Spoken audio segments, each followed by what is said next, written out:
When you're practicing, do you let what the guitars do and drive you sometimes? It's become more difficult for me to explain practicing to people. I can't really control the way I play. If I feel like playing, you know, left and I'm supposed to be practicing right, I can't do it. It's just going to come out left.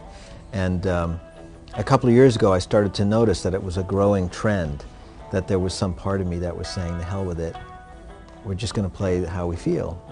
And so it makes it harder to practice stuff that you would practice when you're 10 years old, you know, out of a book, because the interest there is gone.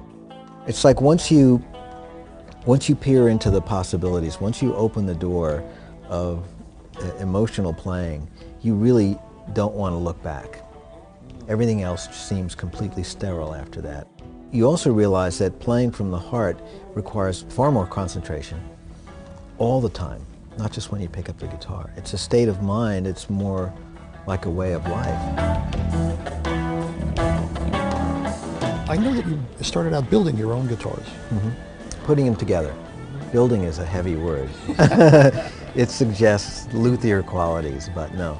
I was flipping through catalogs and, you know, buying body parts and necks and screws and pickguards and things like that. But yeah, that's when I started to notice that it was different if you use ash or alder or hard rock maple, if you had a universal route or not. And then I started to get into the sound of pickups and that whole world. And then meeting you and Steve Blucher, that was like heaven, because finally I realized I don't have to learn all this stuff. There are guys who actually know this inherently, and that's great. You know, you guys gave me a great starting point, and then every time I came up with a different set of observations or needs or desires, you know, you would say, we can do that, let's try that. Well, you know, you're a perfect person to run product to, because you're going to use it, you're going to try it, and you're going to do things that, from a technical standpoint of view, I certainly wouldn't have thought of. How do you come up with ideas for songs and material?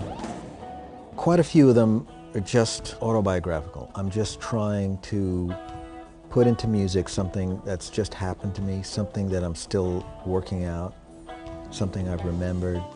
Sometimes I'm really projecting and I'm thinking, what if I went through that?